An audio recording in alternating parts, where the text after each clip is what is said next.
अपना topic number 11 accounting under यानी personal account है वो करने जा रहे हैं। तो हमने पर्सनल अकाउंट के बारे में पिछले वीडियो में स्टडी किया था। आज हम यानी पर्सनल अकाउंट के अंतर्गत अकाउंटिंग कैसे करते हैं वो पढ़ेंगे। तो पर्सनल अकाउंट के अंतर्गत जो अकाउंटिंग का रूल क्या होता है, यानी डेबिट द रिसीवर मतलब प्राप्तकर्ता को नाम करो एंड क्रेडिट द गिवर यानी देने वाले को जमा करो। तो डेबिट द रिसीवर करते हैं एंड क्रेडिट द गिवर। तो एक एग्जांपल के थ्रू इसको यानी हम समझते हैं इस रूल को। तो अपना एग्जांपल है rent paid by Shyam to Ram, कि श्याम ने राम को यानी रेंट है वो पे किया। तो इसमें यानी पाने वाला कौन है, कि पाने वाला है यानी राम है, परंतु इसका ये नॉमिनल अकाउंट में यानी कवर होता है, परंतु इसलिए यहाँ पे यानी रेंट है वो डेबिट किया गया है। और अपने पास से क्या जा रहा है, यानी पैसा है यानी कैश या बैंक है वो जा रहा है, तो यहाँ पे कैश या बैंक है वो क्रेडिट किया है। तो इसमें देखा जाए जैसे कि रिसीवर कौन है, तो रिसीवर है राम और गिवर कौन है श्याम, परंतु ये जो ट्रांजैक्शन है वो नॉमिनल अकाउंट में यानी कवर होता है, नॉमिनल अकाउंट में कवर होता है। जो रेंट जो होता है वो नॉमिनल अकाउंट में कवर होता है, क्योंकि उसका जो रूल होता है यानी all the expenses and losses debit all the income and gain credit. तो जो रेंट है वो नॉमिनल अकाउंट में कवर होता है, जो कैश और बैंक है वो रियल अकाउंट में कवर होता है। तो इसको हम आगे के वीडियो में देखेंगे। तो यहाँ पे rent paid by Shyam to Ram, तो यहाँ पे रिसीवर राम है और गिवर श्याम है, परंतु एंट्री है वो rent account debit to cash या बैंक होगी।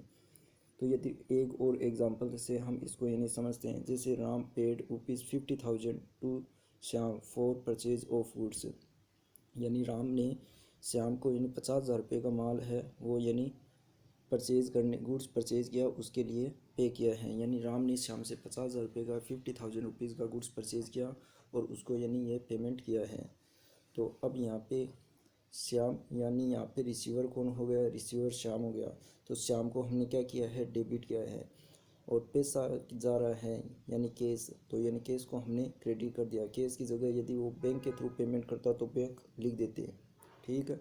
तो यहाँ पे हो गया रिसीवर को डेबिट किया है श्याम हो गया, और यहाँ पे कैश या बैंक के थ्रू पेमेंट करता है तो यानी कैश या बैंक लिख देते। अब आगे हम और पढ़ते हैं। तो इसमें हमने देखा कि यानी पर्सनल अकाउंट में क्या करते हैं, जो यानी रिसीवर होता है उसको डेबिट करते हैं और गिवर जो होता है उसको क्रेडिट करते हैं। तो ये पर्सनल अकाउंट का रूल है जिसमें हमने 2 एग्जांपल देखे। अब इसके बाद हम रियल अकाउंट के अंतर्गत आते हैं। रियल अकाउंट को वास्तविक खाता भी बोलते हैं। तो रियल अकाउंट किससे रिलेटेड होता है, रियल अकाउंट होता है असेट्स मतलब संपत्ति से संबंधित होता है, और लाइबिलिटीज़ यानी दायित्व से संबंधित होता है। तो इसमें कवर होती है, जैसे असेट्स है उस 2 टाइप की होती है, टेंजिबल असेट्स जिसको मूर्त संपत्तियाँ बोलते हैं, इनटेंजिबल असेट्स जिसको अमूर्त संपत्तियाँ बोलते हैं। अब टेंजिबल असेट्स के यानी एग्जांपल क्या है, टेंजिबल असेट्स के एग्जांपल हो गए जैसे कि मशीनरी हो गया, बिल्डिंग हो गया, फर्नीचर हो गया, फिक्सर्स हो गया, लैंड हो गया। ये क्या है, ये है टेंजिबल असेट्स के एग्जांपल जिनका physical substance having physical substance, जिसका भौतिक अस्तित्व होता है, जिसको हम देख सकते हैं छू सकते हैं, उसको हम क्या बोलते हैं, फिजिकल। दूसरा होता है इनटेंजिबल असेट्स, जो होती है अमूर्त संपत्तियाँ, जिनके एग्जांपल हो गए गुडविल हो गया, पेटेंट हो गया, ट्रेडमार्क हो गया, कॉपीराइट हो गया, लाइसेंस हो गया, फ्रेंचाइजी हो गया, ठीक है, जिनका नॉट हैविंग फिजिकल सब्सटेंस यानी जिनका फिजिकल सब्सटेंस है वो नहीं होता है। अब जो टेंजिबल असेट्स और इनटेंजिबल असेट्स है इनको आगे के वीडियो में हम इन डेप्थ एनालिसिस करेंगे। और इसके अलावा जो इनटेंजिबल एसेट्स में गुडविल क्या होती है, पेटेंट, कॉपीराइट, लाइसेंस, फ्रेंचाइजी, ये क्या होते हैं, इनका भी हम अच्छे से आगे की वीडियो में इन डेप्थ एनालिसिस करेंगे। तो अभी तो फ़िलहाल अभी हम ओवरव्यू ले रहे हैं कि रियल अकाउंट क्या होता है। रियल अकाउंट जो रिलेटेड होता है असेट से रिलेटेड होता है, लाइबिलिटीज से रिलेटेड होता है। असेट्स में टेंजिबल असेट्स भी हो सकती है, वो इनटेंजिबल भी हो सकते हैं। इनटेंजिबल के एग्जांपल दिए गए हैं और यानी टेंजिबल के दिए गए, इनटेंजिबल दोनों के एग्जांपल दिए गए हैं। अब इसका अकाउंटिंग का गोल्डन रूल क्या होता है, यानी अकाउंटिंग का गोल्डन रूल क्या होता है, इसमें हम debit vote comes in and credit vote goes out. इसका अर्थ हो गया कि जो आता है उसे डेबिट करें एंड जो बाहर जाता है उसे क्रेडिट करें। तो इसको हम इस रूल को एग्जाम्पल के थ्रू समझेंगे। जैसे हमने एक एग्जाम्पल लिया है, machinery purchase ₹5 lakh from Ram, की मशीनरी है वो राम से 5 लाख रुपए की खरीदी गई। तो इसमें यानी एंटिटी को बिजनेस में क्या चीज़ आ रही है, मशीनरी है, एंटिटी बिजनेस में आ रही है। तो हम क्या करते हैं, यानी डेबिट वोट कम्स इन करते हैं। तो मशीनरी जो आ रही है उसको डेबिट किया। और दूसरा है यानी क्रेडिट वोट गोज आउट, परंतु यहाँ पर यानी हमने यदि केस में ख़रीदा तो यानी केस है वो यानी क्रेडिट करते हैं, या बैंक है वो क्रेडिट करते हैं।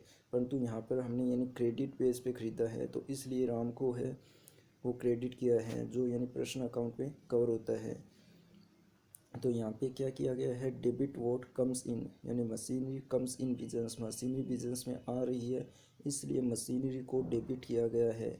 क्रेडिट वोट गोज आउट, जो बिजनेस से जा रहा है, यदि केस जाता या बैंक जाता तो हम क्रेडिट करते, परंतु यहाँ पे राम को क्रेडिट किया गया है क्योंकि राम है वो क्रेडिटर है जो पर्सनल अकाउंट में कवर होता है। इफ़ पेड इन केस या बैंक तो देन केस या बैंक अकाउंट क्रेडिट, परंतु राम यहाँ पे पर्सनल अकाउंट में आता है तो उसका हमने रूल पढ़ा था, रिसीवर द यानी क्रेडिट। अब हम एक तीसरा और अकाउंट टॉपिक नंबर 13 पढ़ते हैं, नॉमिनल अकाउंट। तो नॉमिनल अकाउंट जिसको अवास्तविक खाता भी बोलते हैं, जो रिलेटेड होता है इनकम से, एक्सपेंसेस से, लॉसेस से और गेन से। तो नॉमिनल अकाउंट जिसको अवास्तविक खाता बोलते हैं, जो इनकम से, एक्सपेंसेस से, लॉसेस से और गेन से रिलेटेड होता है। तो इसका जो गोल्डन रूल है वो हम कल पढ़ेंगे। थैंक यू, धन्यवाद।